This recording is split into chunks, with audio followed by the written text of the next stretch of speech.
So the Republican leadership's position here is no negotiation on these ACA subsidies until the government reopens. What do you say to them? Well, I've been saying reopen the government. This is something that can be done in the Senate. They literally used the nuclear option yesterday to pass through 107 of President Trump's nominees. So they know how to do it. They did that not too long ago because I think this is such an important issue. This cliff is coming for millions and millions of Americans where their health insurance premiums are about to skyrocket. So, you know, put your money where your mouth is. So should they negotiate now on that issue of the ACA subsidies? I think we should be talking about all of it. And Manu, just a reference, I am not a supporter of the ACA.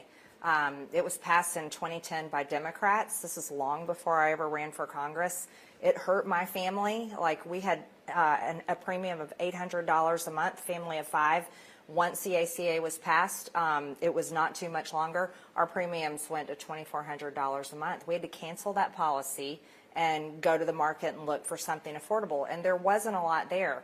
The Obamacare, the Affordable Care Act, so to speak, has destroyed the insurance industry. It's destroyed it completely.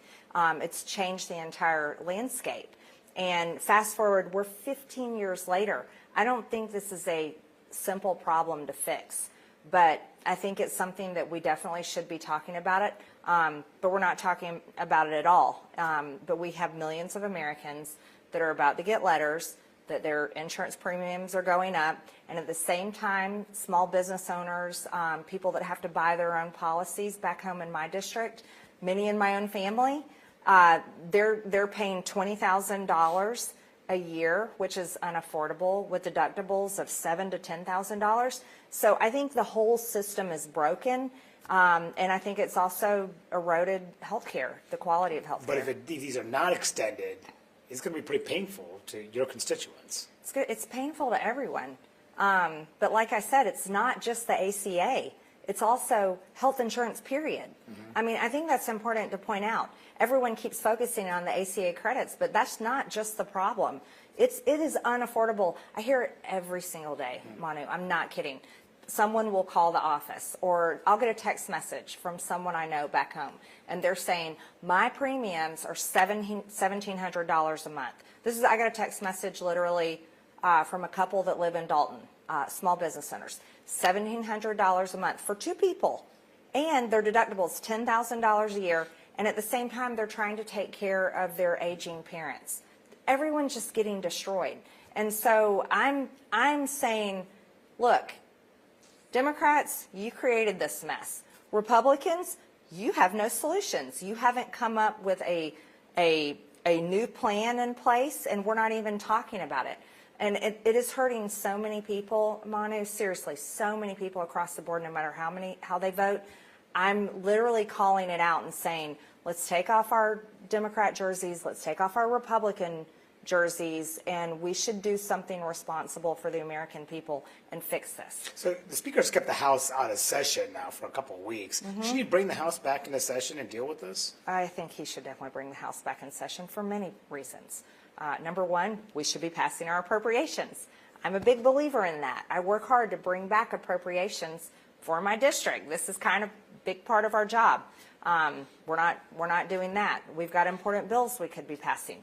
We're not doing that. There's a lot of things that we could be doing. We could be having meeting as a conference, building consensus within our conference on a good plan going forward for health insurance.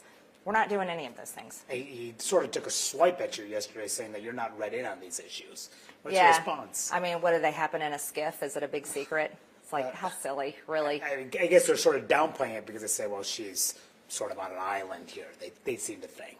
Well, that was just an excuse. That's Speaker Johnson's excuse, because the reality is, and everyone knows this, any serious Speaker of the House is going to build consensus within his conference behind a plan.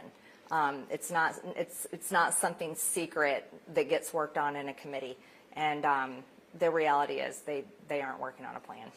Politically, I'm wondering what it means for the GOP, because there are a lot of Republican voters and swing voters who do rely on these subsidies, who are concerned about health care. What do you think about the politics of this?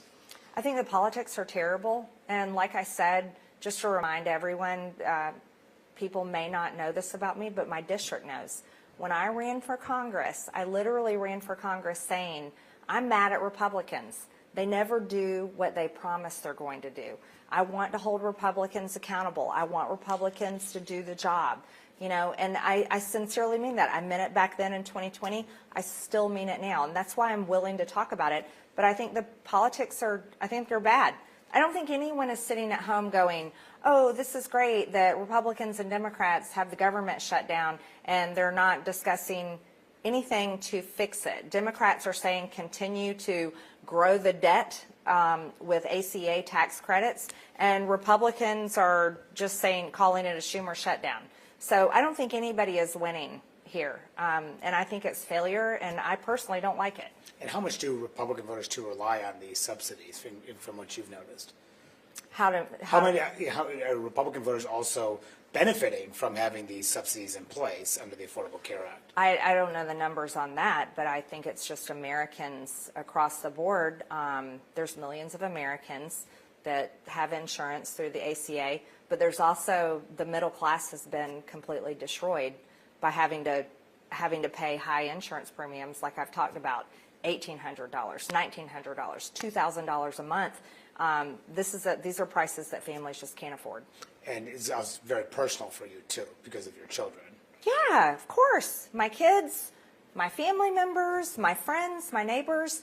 I'm not one of those politicians that came up in the political circles. That's not my circle of friends. That's not my family. As a matter of fact, I didn't even go to Republican meetings before I ran for Congress in 2020. I very much came on the outside. So my circle of people are regular people, and they're affected big time by all of this. And again, I want to reiterate, not just ACA tax credits, health insurance, high cost of health insurance, period. It's a huge problem across the board.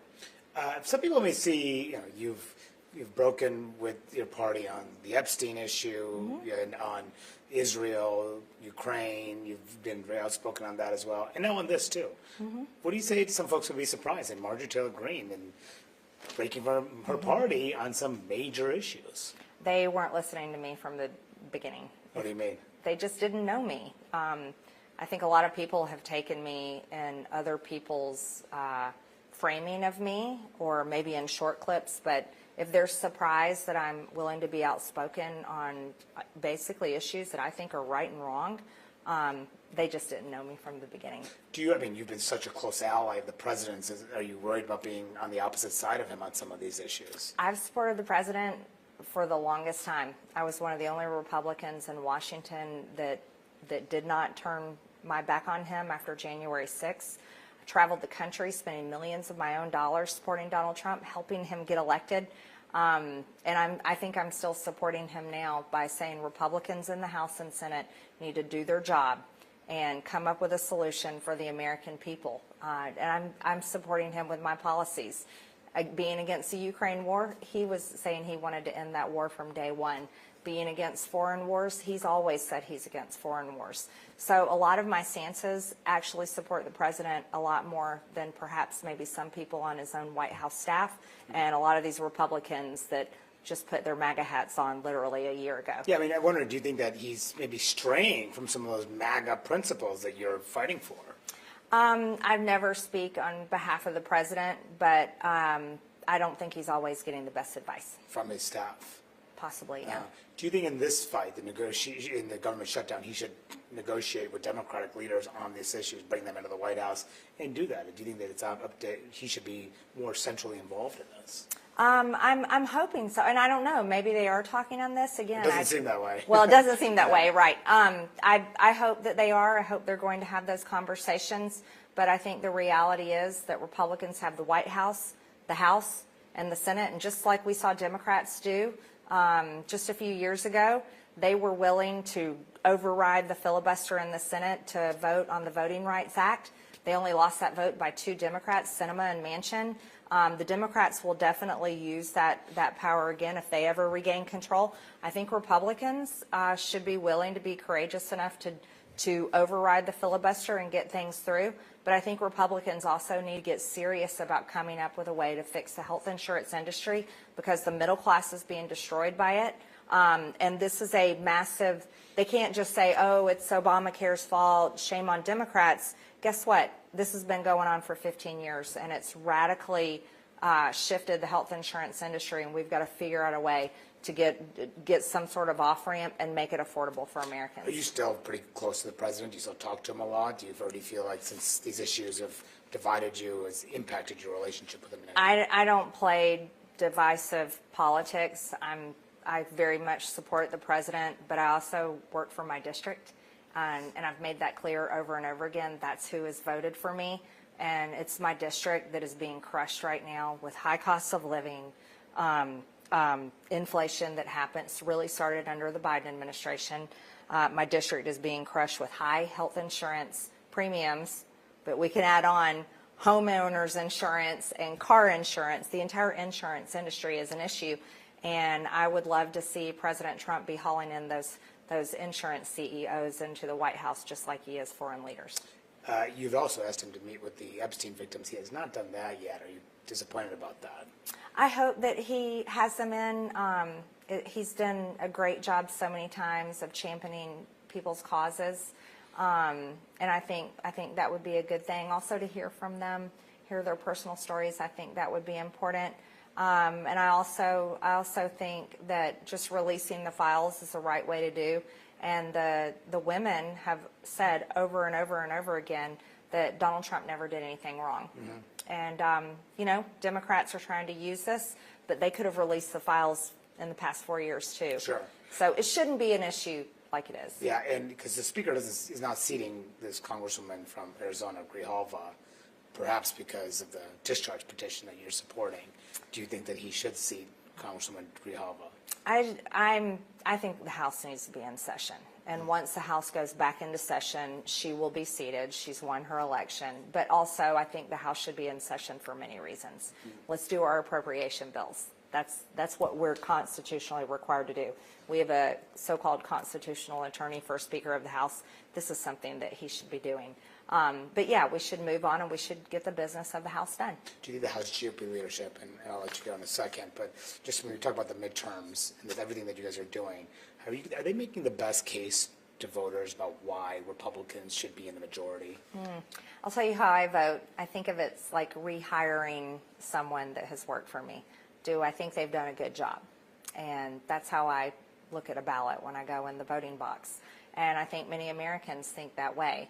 How it pans out in the midterms, historically we know that the majority party generally always loses in the midterms. We're going to see if that's going to be a repeat. That's yet to be seen. But I think voters are literally going to be looking at the ballots in 2026, thinking about their checking account, thinking about how life is going to be for their kids. I know I look at it that way. And thinking about did we get what we bought and paid for last time? And what's the answer to that question? You said there's one question about the voters will consider. Do they do a good job or not? I think that's the question. Well, how would you answer that? Well, right now, I wouldn't give Republicans a great grade. I think this is why I'm being vocal. I always push on my own party to you guys need to govern the way you campaign. Are you considering running for governor? No, Manu. I've already put it out there. Yeah. I know you're not running for Senate. Oh, God, I don't want to have anything to do with Senate. It's a graveyard, and it's the land of frustration.